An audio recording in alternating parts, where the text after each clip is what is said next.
안녕하세요. 성서 유니온 미주 매일 성경 독자 여러분, 저는 한세대학교 구약학 교수 차준입니다.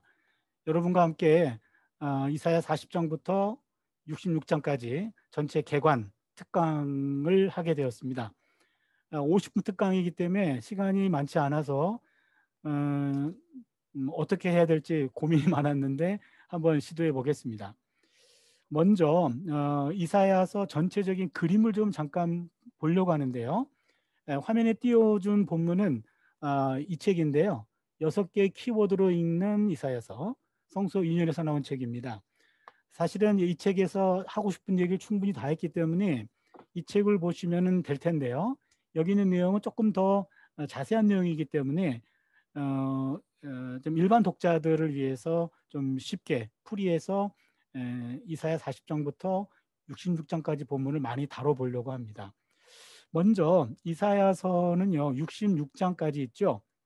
그래서 여기 1장부터 12장까지는 유다와 예루살렘에 대한 심판의 말씀이고요. 그 다음에 13장부터 13장까지는 이방 민족들에 대한 심판이에요. 열방 신탁이라고도 얘기하는데요. 그리고 24, 27장은 이사야 묵시라고 얘기합니다. 이거는 좀 묵시에 가까워요. 예, 묵시라고 하는 표현에 좀 여러분이 초점을 좀 봐주시고, 그리고 28장, 32장은 아시리아 시리즈라 그래서 아시리아가 통치할 때 이사야가 선포했던 말씀이 모아져 있고, 35, 35장, 33, 35장은 유다에 대한 구원에 대한 이야기입니다. 지금까지는 심판이었는데 여기부터 구원의 얘기가 나오기 시작합니다. 그리고 33장부터 39장까지는 예루살렘의 위협과 구조라고 해서 사내립이 예루살렘을 침공할 때 주전 701년 사건이에요. 이때 나온 유명한 사건인데 이 안에 들어가 있습니다. 왕하 18장부터 20장까지 내용과 거의 같습니다. 우리가 오늘 다룰 본문은 여기부터입니다. 이사야 40장부터 48장까지인데 여기는 갑자기 고레스하고 바벨로니아가 나와요. 고레스는 페르시아의 왕입니다. 그래서 40장부터 55장까지는 이거는 바벨론 포로로 끌려가 있는 유다 백성들에게 준 메시지예요. 그러니까 여러분이 이사야 40장부터 55장을 읽으실 때는 바벨론 포로로 끌려간 사람들에게 이사야가 미리 선포한 예언이구나. 그렇게 이해하시면 훨씬 더 본문 이해가 빠릅니다. 그래서 이사야 40장부터 55장까지는 전체적으로 위로의 메시지예요.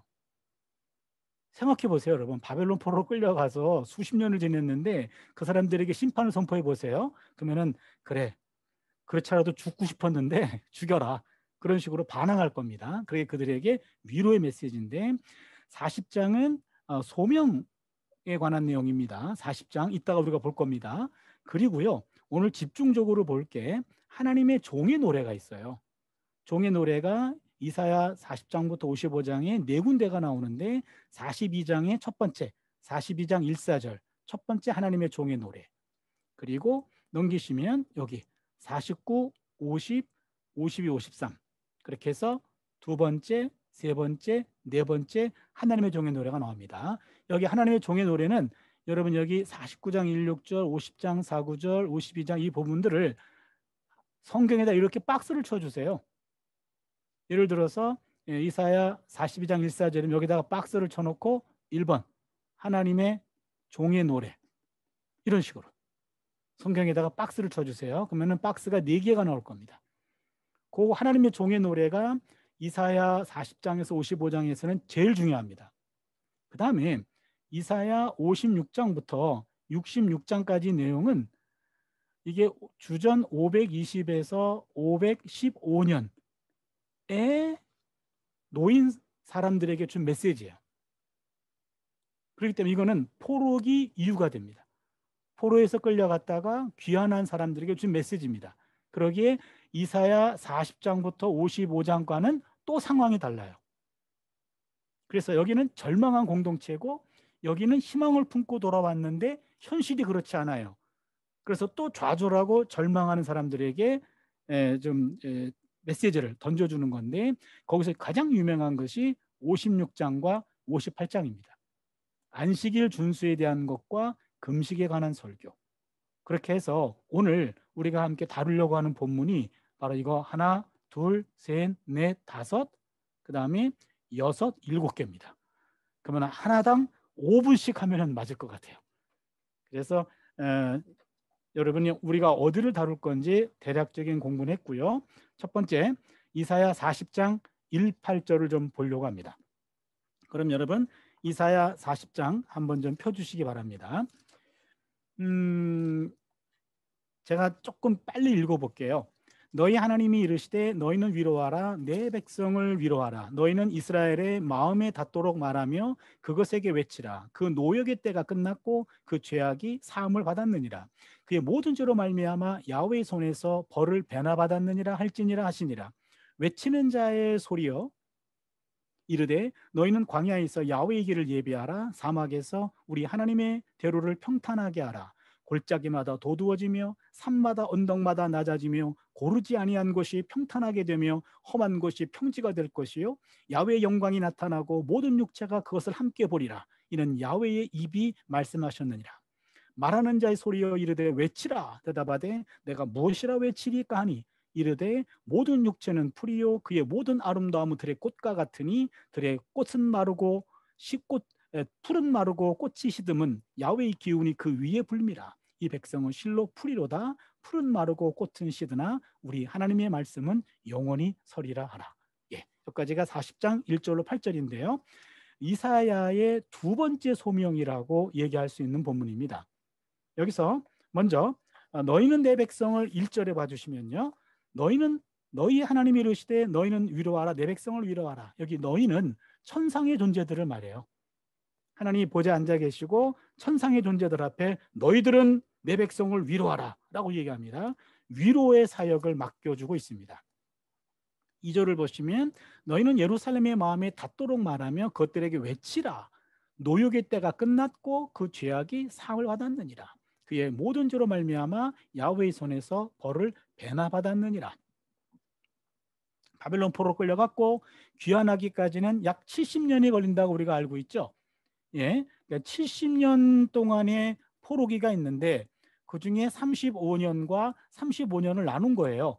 35년은 유다의 죗값을 치른 거고 35년은 이방의 죗값을 치른 겁니다. 그래서 너희들이 죄를 배나 받았느니라 그렇게 배라고 얘기를 해요. 이게 중요한데요. 여기부터 이제는 대속적인 고난이라고 하는 개념이 나오고 있습니다. 다른 사람들을 위해서 대신 고난을 짊어진다. 그리고 3절을 보면 외치는 자의 소리요. 지금 하늘로부터 소리가 나오는데 너희는 광야에서 야훼의 길을 예비하라. 사막에서 우리 하나님의 대로를 평탄하게 하라. 하면서 지금 바벨론 포로로 끌려간 사람들이 이제는 사막에서부터 예루살렘으로 다시 돌아온다. 그러니까 광야 바벨론 포로지에서 돌아온다라는 얘기를 해요. 그런데요. 4절을 보시면 골짜기마다 도두어지며 산마다 언덕마다 낮아지며 고르지 아니한 곳이 평탄하게 되며 험한 곳이 평지가 될 것이요. 이게 굉장히 멋있는 말씀인데요. 여러분 잠깐 지도를 좀 보시면요. 지도 보이죠? 예, 지도 보시면 이스라엘 백성 여기가 예루살렘입니다. 예루살렘에서 여기 바벨론이 여기가 포로지예요. 이렇게 끌려가지 않았어요. 왜냐하면 여기는 사막지대입니다.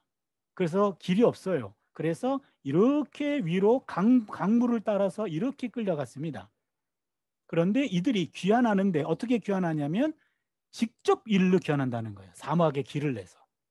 기가 막힌 말입니다. 사막에 길을 내겠다. 그래서 지금 3절에 보니까 사막에서 우리 하나님의 대로를 평탄하게 하라. 골짜기마다 도두어지며 산마다 언덕마다 낮아지며 고르지 아니한 곳이 평탄하게 되며 험한 곳이 평지가 될 것이라. 평탄 사역이에요. 없는 곳에 길을 냅니다. 그리고 골짜기마다 메워집니다. 산마다 언덕마다 낮아집니다. 그래서 거기에 길을 내가지고 온다. 이런 건데요. 여러분 이사야 43장 19절 20절을 잠깐 볼까요? 43장 19절 20절인데요. 보라 내가 새 일을 행하리라 이제 나타낼 것이라 너희가 그것을 알지 못하겠느냐 반드시 내가 광야의 길을 사막에 강을 내리니 장차 들짐승 곧 승냥이와 타조도 나를 존경할 것은 내가 사막의 물을 그리고 강들을 내어 내 백성 내가 택한 자들을 마시게 할 것입니다. 제 또래가 되시는 분들은 보라 내가 새 일을 다 이루어 놓았다, 이런 노래를 다 알거든요. 근데 여러분은 그 노래를 아실지 모르겠어요. 제가 지금 6학년인데 제가 중학교 그때 교회에서 많이 불렀던 노래입니다. 하여튼 경연대회만 가면은 그 노래 부르면 그 교회가 1등 했어요. 그래서 그것이 사막으로 끌려간 사람들이, 광야로 저쪽 바벨론으로 끌려간 사람들이 사막의 길을 내 가지고 여기를 직통해 가지고 올 것이다. 이거를 바로 하나님의 아까 40장 3절을 보면 하나님의 대로, 우리는 이것을 시온의 대로라고 표현합니다. 시온으로 향하는 길로 올 것이다. 그래 놓고 다시 5절을 봅니다. 야훼의 영광이 나타나고 모든 육체가 그것을 함께 보리라. 모든 열방들이, 하나님의 백성들이 포로에서 지금 귀환하고 있는 모습들을 열방들이 볼 것이다. 그리고 6절을 보니까 말하는 자의 소리여 이르되 외치라 하면서 지금 외치라라고 얘기하는데, 내가 무엇이라 외치리까? 예언자가 뭐라고 외칩니까? 여기서요, 외치라라고 하는 하나님의 소리와 내가 무엇이라 외치리까? 라는 인간의 소리가 충돌합니다. 지금 하늘에서의 소리는 이미 복역의 때가 끝났어, 이제 너희들은 귀환할 거야, 그렇게 얘기하는데, 그러나 바벨론 포로지에 있었던 사람들은 뭐라고 외칩니까? 이 포로 상황에서 이 두 소리가 여기 충돌하고 있습니다. 하늘의 소리는 확신이 묻어져 있고 인간의 소리는 원망이 들어가 있어요. 그러면서 하늘의 소리가 들립니다. 모든 육체는 풀이요 그의 모든 아름다움은 들의 꽃과 같으니 푸른 마르고 꽃이 시듬은 야훼의 기운이 그 위에 불미라. 이 백성은 실로 풀이로다. 푸른 마르고 꽃은 시드나 우리 하나님의 말씀은 영원히 서리다. 여기 보시면 여기 풀이라고 하는 것은 여러 가지 해석이 가능합니다만 이거는 바벨론을 가리키는 말로 보입니다. 모든 육체는 풀이다. 지금 51장 12절을 보시면은요, 이사야 51장 12절이죠. 12절을 보시면 이르시되 너희를 위로하는 자는 나 곧 나이니라. 너는 어떠한 자이기에 죽을 사람을 두려워하며 풀같이 될 사람의 아들을 두려워하느냐. 여기 죽을 사람, 풀같이 될 사람의 아들은 바벨론이에요. 그러니까 바벨론이 그들을 억누르고 있지만 그 바벨론은 육체거든. 그 풀이야. 지금은 그렇게 무성하고 아주 강력하게 보이지만 아까 40장 7절 야훼의 기운, 이 기운이라는 게 루악이라고 하는 하나님의 영이에요. 하나님의 영이, 창조의 영, 여러분 창세기 1장 2절 기억하시죠? 창조의 영인 그 하나님의 영이 바람 불기 시작했어. 그러면은 그들을 말라버릴 거야, 그들을 소멸시킬 거야 하면서 하나님의 기운이 맴돌기 시작했고 바벨론은 풀이기 때문에 곧 메마를 것이다. 그러면서 바벨론의 멸망을 지금 미리 예언해 주고 있어요. 8절을 보니까 풀은 마르고 꽃은 시드나 우리 하나님의 말씀은 영원히 서리다. 여기 이사야가 원래 예언했던 것은 크게 보면 두 가지입니다. 심판과 구원이에요. 근데 유다의 심판은 이미 성취가 됐습니다. 그리고 70년이나 지나갑니다. 근데 남아있는 하나님의 예언은 구원의 말씀이에요. 그 구원의 말씀, 약속의 말씀이 이제 설 것이다. 그거를 얘기해 주는 거죠.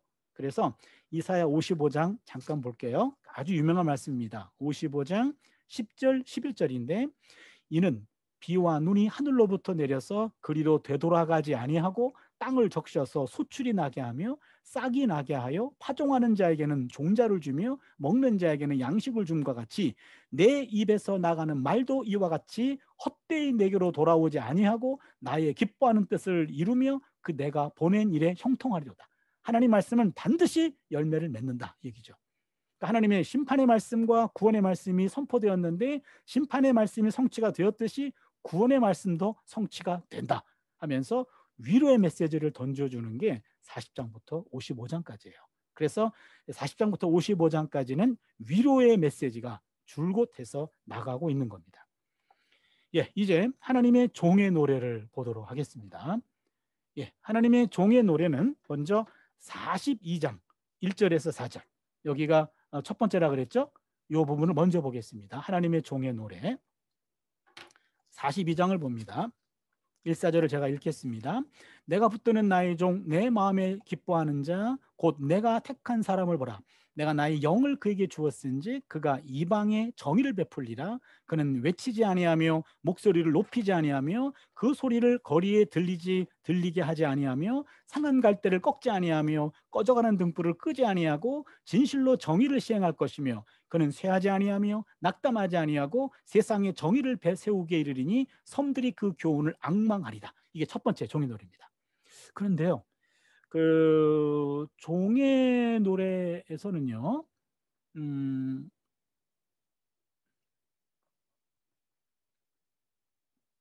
예, 여러분이 종의 노래를요, 제가 네 가지로 지금 보면 첫 번째 42장 1사절, 49장 1, 6절, 50장 4, 9절, 52장 13절로 53장 12절인데 이게 굉장히 중요해요.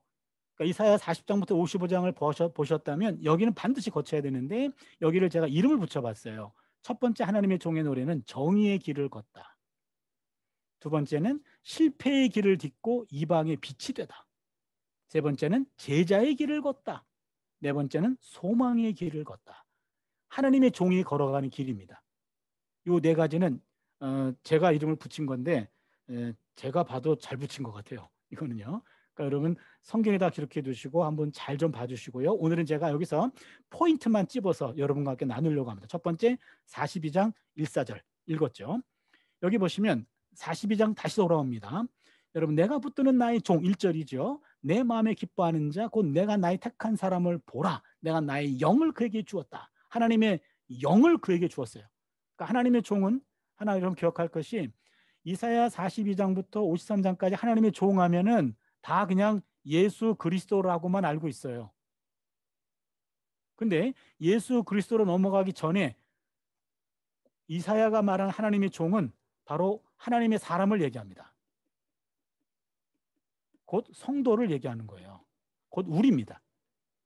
여기서 이런 길을 가장 잘 본문대로 걸어간 길은 가장 대표적인 인물이 예수 그리스도예요. 그러게 예수님으로 넘어가기 전에 우리를 가리키는 것이고 우리가 걸어가야 할 길이다. 그거를 기억하시고 볼게요. 하나님의 종은 가장 중요한 것은 하나님의 영으로 준비돼야 됩니다. 하나님의 영. 그런데 42장 거기에 1절부터 4절까지 가장 많이 나오는 단어가 정이란 단어예요. 여러분 42장 1절에 정의 동그라미 해주시고 그리고 3절을 보시면은요 정의를 시행할 것이라 정의 동그라미 해주시고 4절을 보시면 정의를 세우기에 정의 동그라미 해주세요. 그러면 지금 4절밖에 안 됐는데 정의라는 말이 4번이나 나와요. 3번이나 나와요. 이 말은 뭐냐면 하나님의 종은 정의의 길을 걸어가는 분이에요. 그러면 정의라고 하는 말, 히브리 말로 미슈파트라고 그러는데 이 미슈파트라고 하는 말은 여러 가지 의미가 있는데요. 본문에 따라 정의가 달라져요. 여러분 3절을 보시면 상한 갈대를 꺾지 아니하며 꺼져가는 등불을 끄지 아니하고 진실로 정의를 시행할 것이요. 여기 보니까 정의라고 하는 용어가 나옵니다. 그런데 정의라고 하는 것은 상한 갈대도 꺾지 않고 꺼져가는 등불도 끄지 않고 살리려고 애쓰는 게 정의예요. 그럼 여러분 상한 갈대와 꺼져가는 등불, 사그러져가는 대상도 끝까지 돌보고 살린다. 연약한 지체를 포기하지 않고 회복시키고 세운다. 쉽게 이야기하면 약자들을 약하고 힘없는 사람들을 받들어주고 도와줌으로 공동체 전체가 이지러짐이 없도록 하는 것. 이게 하나님이 바라시는 인간 사회의 가장 아름다운 질서입니다. 그리고 약한 지체를 관심을 갖고 그를 외면하거나 제거하는 것이 아니라 그를 세워주는 것. 이게 정의예요. 이런 정의의 길을 하나님이 원하신다 그 얘기입니다. 그러기에 하나님의 종의 길은 맨 먼저 중요한 것은 바로 정의의 길을 걸어가는 사람이다 라고 하는 그 메시지를 여러분 잘 기억해 주세요. 정의의 길을 걸어간다. 그래서 제가 이 정의라는 말을 할 때마다 우리 학생들한테 좀 나누는 말이 있는데요.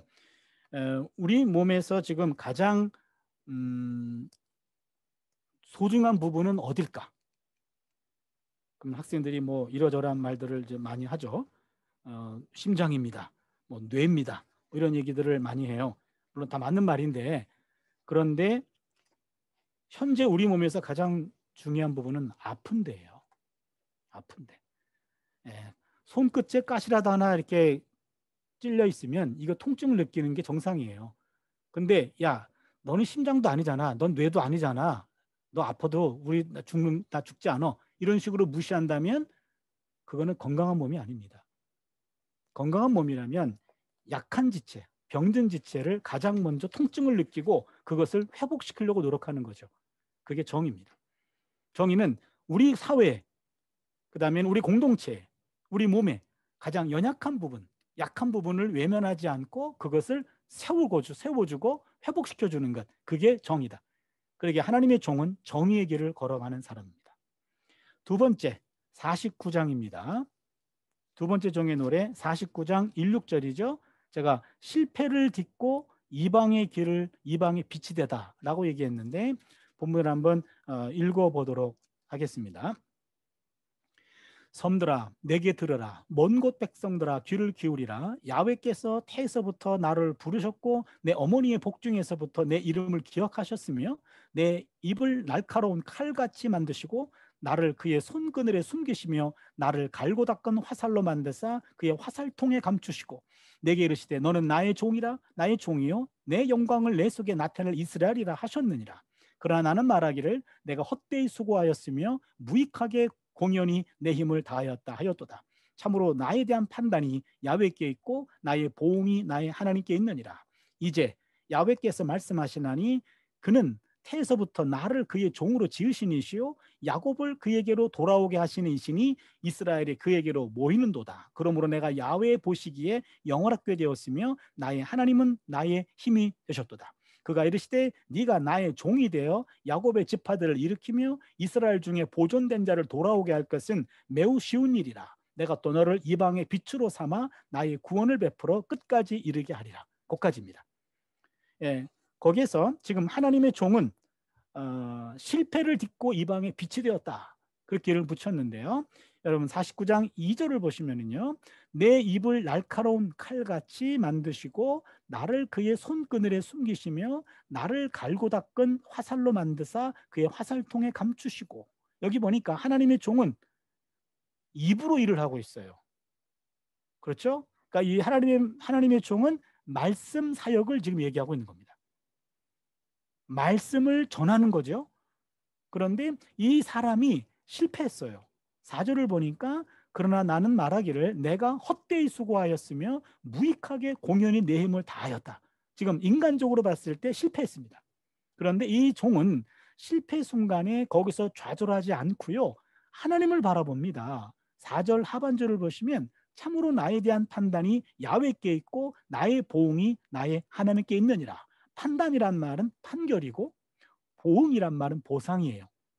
인간적으로 보기에는 실패한 사역자로 보이지만 그러나 하나님의 판결과 하나님의 보상은 다를 것이다. 그렇게 기대하고 하나님을 바라봅니다. 5절을 보니까 5절의 첫 단어가 그러나예요. 우리말에서 그러나란 단어가 빠졌는데 그러나 이제 야훼께서 말씀하시나니 그는 태에서부터 나를 그의 종으로 지으신 이시요 야곱을 그에게로 돌아오게 하시는 이시니 이스라엘이 그에게로 모이는도다. 지금요 5절을 보면은 실패해도 그는 나는 여전히 하나님의 소중한 존재입니다 라는 걸 얘기해요. 여러분 여기 중요합니다. 내가 만약 혹 실패했다 손치더라도 나는 여전히 하나님에게 소중한 존재예요. 여러분 자녀를 생각해 보세요. 내 자녀가 뭔가 일을 하다가 실패했어요. 그러면 부모의 마음에서 실패한 자녀들을 외면하고 그를 책망하고 그에게 야단을 칠까요? 더 품어주겠죠. 너는 실패와 성공을 떠나서 너는 내 아이야. 너는 내 딸이야. 너는 내 아들이야. 바로 그겁니다. 하나님과 우리 관계는 우리의 실패 성공 여부에 있지 않고 존재론적으로 관계를 맺고 있어요. 그러니까 이 하나님의 종은 인간적으로는 실패했지만 그럼에도 불구하고 여전히 나는 하나님의 소중한 존재입니다 라고 하는 그 본질을 놓치지 않습니다. 그랬더니 하나님이 그를 어떻게 하시냐면요 6절을 보니까 그가 이르시되 네가 나의 종이 되어 야곱의 지파들을 일으키며 이스라엘 중에 보존된 자를 돌아오게 할 것은 매우 쉬운 일이라. 내가 또 너를 이방의 빛으로 삼아 나의 구원을 베풀어 땅 끝까지 이르게 하리라. 여러분 보세요. 원래 이 하나님의 종의 미션은 흩어져 있는 이스라엘 백성, 하나님의 백성들을 하나님에게 돌이키는 거예요. 그게 실패했단 말이죠. 그런데 그건 쉬운 일이요. 내가 너한테 다른 일을 더 하나 맡길 텐데 그게 뭐냐면 이방의 빛으로 삼아 나의 구원을 베풀어 땅끝까지 이르게 하리라. 이게 지금 국내 사역자가 국제 사역자로 바뀐 거예요. 흩어진 이스라엘 사람들을 회복시키는 일에 실패한 사역자에게 너는 그 일은 실패했다 할지라도 사역 범위를 넓혀서 이방인의 빛으로 삼아 이방인들을 하나님의 백성으로 인도하는 그 더 큰 사역을 여기서 맡기고 있는 겁니다. 굉장히 소중합니다. 실패를 딛고 이방의 빛이 되다. 오히려 하나님은 더 큰 일을 지금 이 예언자에게, 이 하나님의 종에게 지금 맡기고 있습니다. 작은 이방인 선교사로서, 자국민 선교사에서 이방인 선교사로, 열방 선교사로 사역이 더 확장됩니다. 아이러니예요. 실패한 사역자에게 더 큰 사역을 맡기면서 사역의 지평을 넓혀주시는 하나님이십니다. 다음에 세 번째 하나님의 종의 노래 50장 4구절을 볼게요.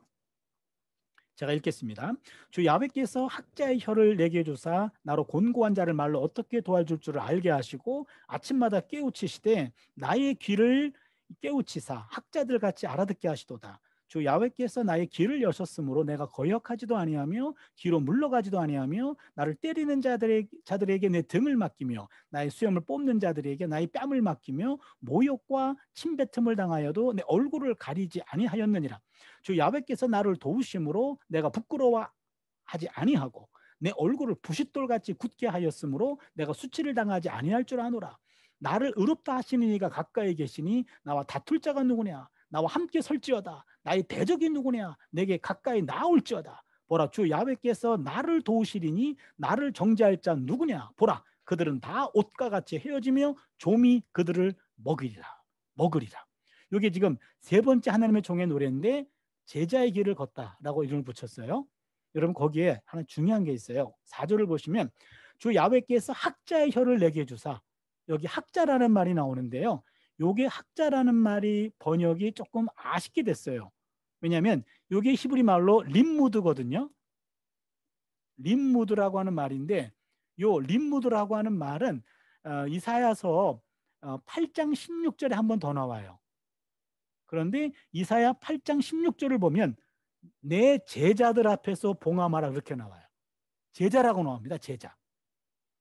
그렇다면은 여기 나와 있는 이 학자라고 하는 말은 정확히 번역하면 제자예요. 제자나 학자라는 말은 공통점이 배우는 사람입니다. 배우는 사람. 다른 말로 표현하면 공부하는 사람이에요.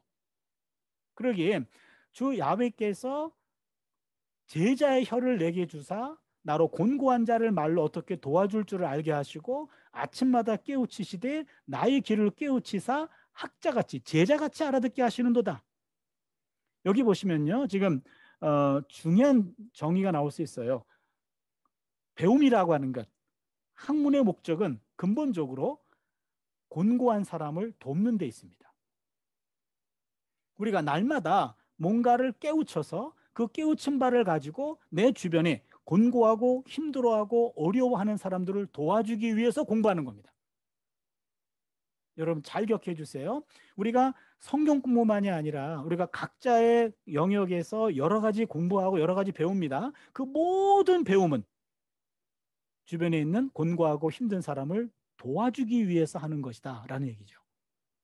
그러면서 오늘 본문이 중요한 이유 중에 하나는 바로 하나님과 백성의 관계를 성경은 표현할 때 목자와 양, 주와 종, 그리고 어버이와 자식, 그리고 임금과 백성 이런 식으로 설명하는데 스승과 제자라고 보는 건 거의 없어요.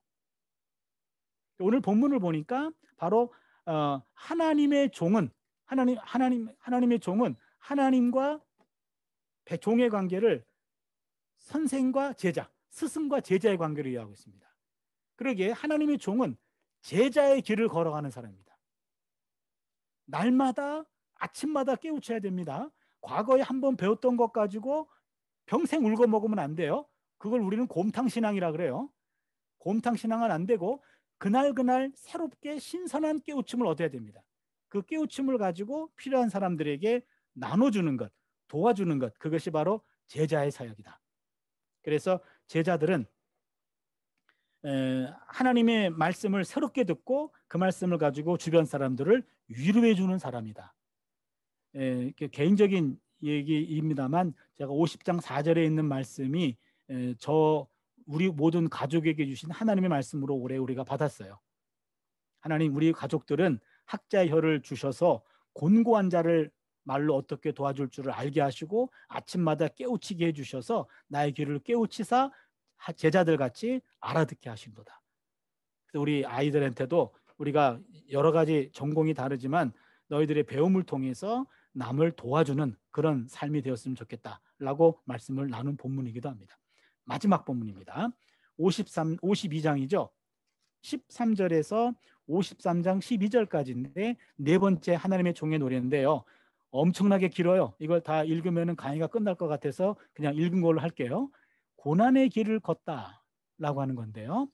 여기서 제가 나누고 싶은 게 있습니다. 여러분 53장 4절, 5절이 이게 핵심 본문인데 그는 실로 우리의 질고를 지고 우리의 슬픔을 당하였거늘 우리는 생각하기를 그는 징벌을 받아 하나님께 맞으며 고난을 당한다 하였노라. 그가 찔림은 우리의 허물 때문이요 그가 상함은 우리의 죄악 때문이라. 그가 징계를 받음으로 우리는 평화를 누리고 그가 채찍에 맞음으로 우리는 나음을 받아도다. 여기 평화라는 말은 샬롬, 나음이란 말은 라파, 여호와 라파, 그 라파입니다. 그래서 하나님의 종이 대신 허물은 죄를 말하고 죄악은 형벌이에요. 그러기에 그가 찔림은 우리의 죄 때문이요 그가 상함은 우리의 형벌 때문이라. 우리의 죄와 형벌을 그가 대신 짊어졌어요. 그가 징계를 받음으로 말미암아 우리에게는 샬롬이 임하고 그가 채찍에 맞음으로 우리에게는 라파가 임했다 이 얘기입니다. 그런데 우리는 이 본문을 읽을 때 어떻게 이해하냐면 이 본문은 하나님의 종은 다 예수 그리스도를 통해 가지고 가장 완벽하게 성취가 됩니다. 이건 맞아요. 그런데 모든 하나님의 종의 역할을 예수로 등치시켜버리고 우리 모두는 그 예수님이 대신 채찍에 맞고 예수님이 대신 징계를 받게 하고 우리는 거기서 그냥 샬롬과 라파만 얻으려고 그래요. 그 말은 틀리지 않아요. 그런데 이 본문의 원래 의도는 바로 채찍은 내가 다 맞을 테니까 너희들은 다 샬롬과 라파를 누려라. 그것이 아니고 하나님의 종은 이런 길을 함께 걸어가야 된다. 그 말이에요. 그래서 요 본문은 베드로전서 2장 21절로 25절 그 본문이 이 본문을 가장 잘 설명했는데요. 제가 지금 우리 교재를 좀 볼게요. 여기서 160페이지인데 제가 네 번째 하나님의 종의 노래는 선행 고난이다 라는 말로 표현해 봤어요. 무슨 말이냐면 베드로전서 2장 21절로 25절 이 본문을 거의 그대로 인용하고 있는데 부당하게 고난을 받아도 하나님을 생각함으로 슬픔을 참으면 이는 아름다우나 죄가 있어 매를 맞으며 참으면 무슨 칭찬이 있으리요. 그러나 선을 행함으로 고난을 받고 참으면 이는 하나님 앞에서 아름다우니라. 이를 위하여 너희가 부르심을 받았으니 그리스도도 너희를 위하여 고난을 받으사 너희에게 본을 끼쳐 그 자취를 따라오게 하셨느니라. 여러분 좀 충격 아닙니까? 지금 나만 충격받고 있나요 지금? 너희를 부르셔서 그리스도가 고난당한 거 맞아요. 그런데 왜 그러셨냐면 너희들도 그런 길을 따라와 얘기입니다. 본을 끼쳐서 자취를 따라오게 하셔야 합니다. 이게 충격입니다. 그래서 여러분 베드로전서 본문은 우리가 부름받은 이유가 선을 행함으로 고난을 받고 이를 참기 위해서라고 설명합니다. 그리스도가 고난을 받음으로 본이 된 것 같이 그 길을 따라오라는 거예요. 그래서 대속적 차원으로 이해하는 것뿐만 아니라 하나님의 백성의 본보기로 이해합니다. 그래서 베드로는 감동과 감사보다는 오히려 네가 그 길을 걸어가라 라고 얘기합니다. 선을 행함으로 고난을 받고 죽기까지 참는 그 길, 예수님이 걸어가신 그 길이죠. 우리는 그 길을 열매만 따먹으려고 하지 말고 그 길을 함께 걸어가자라는 말입니다. 저는 이 베드로전서의 이 네 번째 하나님의 종의 노래 해석에서 상당히 전율을 느꼈어요. 그러니까 53장에 나와 있는 그가 찔림은 우리의 허물 때문이요 그가 상함은 우리의 죄악 때문이라 그가 징계를 받음으로 우리가 평화를 누리고 그가 채찍에 맞음으로 우리가 나음을 받았도다 하면서 대속적이고 구속적인 의미도 맞습니다. 그러나 그 은혜를 받은 사람이라고 한다면 예수님의 그 십자가 고통의 길을 일부 담당해 내는 것, 이것이 제자도다 그런 얘기입니다. 제 강조점을 좀 여러분이 충분히 이해해 주셨으면 좋겠어요. 그래서 하나님의 종의 노래는 바로 예수님이 가장 완벽하게 성취하셨다. 그런다 그 길은 우리에게도 요구되고 있다. 그래서 하나님의 종은 아까 말씀드린 대로 정의의 길을 걷는다. 어떤 실패도 딛고 새로운 사역의 길이 열렸음을 믿는다. 제자의 길을 걸어간다. 고난의 길을 예수님과 함께 걸어간다. 이게 하나님의 종의 노래의 핵심입니다. 그 다음에 56장을 좀 보겠습니다. 56장 1절에서 8절까지 말씀인데요. 이제 시간에 쫓겨서 본문 읽는 거를 다 못 읽고요. 포인트만 좀 볼게요. 56장 3절입니다. 야훼께 연합한 이방인은 말하기를 야훼께서 나를 그의 백성 중에서 반드시 갈라내시리라 하지 말며 고자도 말하기를 나는 마른 나무라 하지 말라. 야훼께서 이와 같이 말씀하시기를 나의 안식일을 지키며 내가 기뻐하는 일을 선택하며 나의 언약을 굳게 잡는 고자들에게는 내가 내 집에서 내 성 안에서 아들이나 딸보다 나은 기념물과 이름을 그들에게 주며 영원한 이름을 주어 끊어지지 아니하게 할 것이며.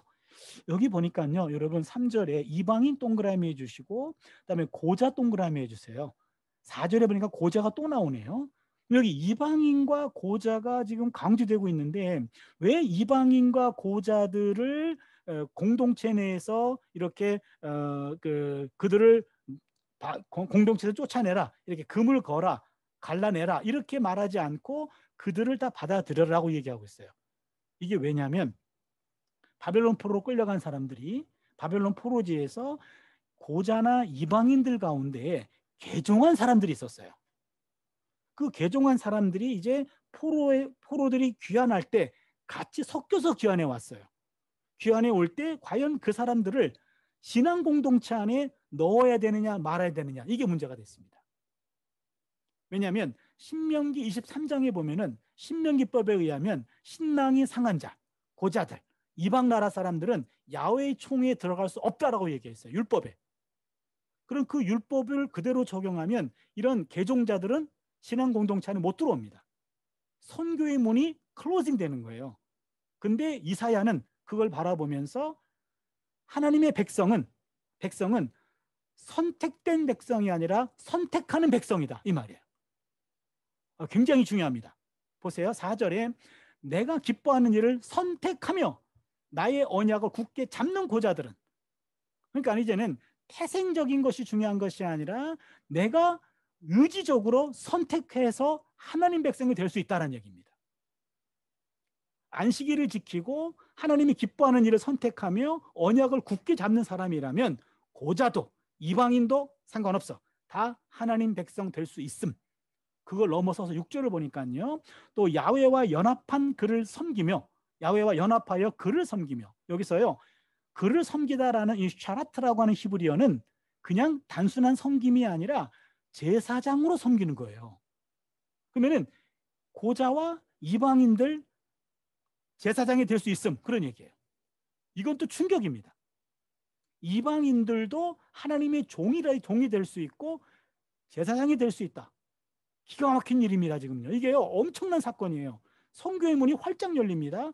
그리고 7절을 보니까 내가 또 그들을 나의 성산으로 인도하여 기도하는 내 집에서 그들을 기쁘게 할 것이며 그들의 번제와 희생을 나의 제단에서 기꺼이 받게 되리니 이는 내 집은 만민이 기도하는 집이라 일컬음이 될 것이라. 기가 막힌 말이 나옵니다. 내 집은 만민이 기도하는 집이다. 지금까지는 선민의 집이었어요. 그러나 이제부터는 만민의 집으로 확장됩니다. 선택받은 사람만 모이는 곳이었는데 이제는 누구든지 올 수 있는 만민에게 열린 집이 된 겁니다. 그러게 여러분, 내 집은 만민이 기도하는 집이라고 하는 말은 내 집은 만민이 모이는 집이요, 내 집은 만민을 위해서 기도하는 집이다 라고 하는 얘기입니다. 오늘날 이 대목은 오늘 우리에게도 커다란 메시지를 줍니다. 여러분, 오늘날 신앙 공동체는요, 만민의 집이죠. 선택받은 백성들이 만민을 형성해서 만인에게 문이 열려 있고, 그래서 교회는 만민을 위해서 중보하는 곳이어야 됩니다. 그리고 오늘날 교회가, 저는 조금 아쉬운 게, 여러분 교회 대표 기도할 때 오늘 같은 데는 여러분 뭐 코로나를 위해서 기도하겠습니다만, 그러나 각 나라별로 연약한 나라들, 예를 들면 미얀마의 민주화 때문에 지금 많은 사람들이 죽어가고 있잖아요. 그거 살아있는 공동체라고 한다면은, 만민이 기도하는 집이라고 한다면 공식적인 예배에서 그들을 위한 중보 기도가 생략돼서는 안 되겠죠. 이 전체 이 지구가 다 하나님의 창조물이라고 한다면, 하나님의 백성이라고 하는 의식 속에 우리의 다 아담과 가인, 아담과 노아의 후손입니다. 다 한 가족이에요. 그럼 한 가족이 연약한 지체로 지금 죽어가고 있습니다. 당연히 통증을 느끼고 기도해야죠. 그래야 건강한 공동체가 되고 건강한 교회가 되는 겁니다. 그러기에 신앙 공동체는 만민의 집이다. 만민을 위해서 열려 있고 만민을 위해 중보하는 곳이다 라고 하는 메시지를 함께 듣습니다. 마지막 본문입니다. 58장 1절로 12절 본문인데요. 여기도 다 읽지는 못하고 중요한 본문이 금식에 관한 내용입니다. 금식. 여러분 거기 6절을 보면 내가 기뻐하는 금식은 해놓고 흉악의 결박을 풀어주며 멍에의 줄을 끌어주며 압제당하는 자를 자유케 하며 모든 멍에를 꺾는 것이 아니겠느냐라고 나오는데요. 여러분, 내가 기뻐하는 금식은, 거기서 끊으면 안 돼요. 거기서 끊어버리면 하나님은 우리가 금식하는 걸 기뻐한다는 말인데, 여러분 어떤 하나님이 당신의 신자들이 밥 굶는 걸 좋아하십니까? 제가 딸을 둘을 키우고 있는데 우리 두 딸들이 밥을 굶고 금식하면요, 저는 마음이 아파요. 그렇지 않나요? 어떤 부모가 자식이 먹는 것 가지고 안 먹는 걸 기뻐하나요? 그거 아니거든요. 내가 기뻐하는 금식은 해놓고 뒤에 나와 있는 게 중요해요. 여러분 넘버링 해주세요. 1번 흉악의 결박을 풀어주며, 2번 멍에의 줄을 끌어주며, 3번 압제당하는 자를 자유케 하며, 4번 모든 멍에를 꺾는 것. 1, 2, 3, 4. 요 네 가지 공통점은 바로 사회 운동으로 이것을 함께 모을 수 있습니다. 사회 일종의 다른 말로 표현하면 정의라고 표현할 수 있어요. 그 다음에 7절을 보니까 1번 줄인 자에게 양식을 나누어 주며, 2번 유리하는 빈민을 집에 들이며, 3번 헐벗은 자를 보면 입히고, 4번 내 고륙을 피하여 스스로 숨지 아니하는 것 아니겠느냐. 7절에 나와 있는 것은 사회 봉사를 얘기합니다. 그러면은 6절은 사회 운동, 7절은 사회 봉사라고 말할 수 있습니다. 무슨 얘기죠? 이 내용은 무슨 말이냐면은, 하나님이 기뻐하는 금식은 바로 정의와 그리고 돌봄, 나눔, 이것을 내가 원한다라는 얘기입니다. 그것이 하나님이 기뻐하는 금식이라는 겁니다. 금식은 자기를 억제하고 자기를 절제하는 겁니다. 자기 포기는 뭐로 나타나냐면 소셜 액션과 소셜 서비스. 그래서 정의와, 그다음에는 정의와 어떤 자비라고 하는 두 가지 개념. 정의와 자비를 행하는 것이 진정한 금식이다 라는 말을 지금 여기서 강조하고 있는 겁니다. 여러분 자세한 내용은 그 6가지 키워드, 그걸 좀 참조해 주시고요. 여기서 얘기하고 싶은 것은, 하나님이 진정으로 원하는 예배는 바로 정의와 자비를 행하는 예배다라는 얘기입니다. 정의와 자비는 함께 가야 됩니다. 정의와 자비라고 하는 것은 보통 조금 진보적인 신앙관을 가진 사람들은 사회 정의가 없어야 된다. 조금 보수적인 분들은 사회적인 봉사, 자비가 없어야 된다라고 얘기합니다. 앞서거니 뒤서거니는 좋아요. 그러나 둘이 같이 가야 됩니다.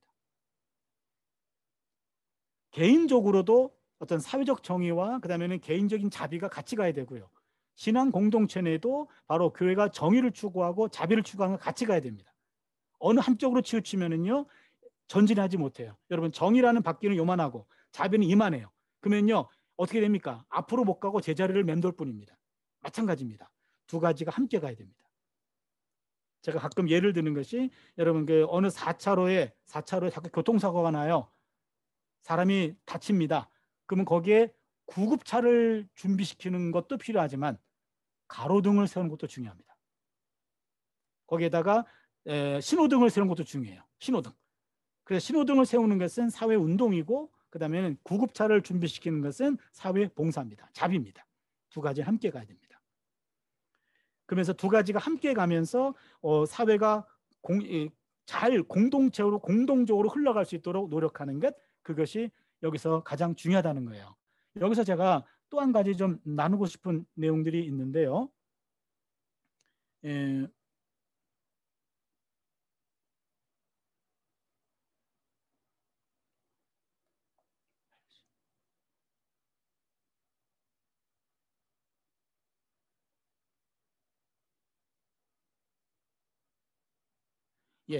제가 지금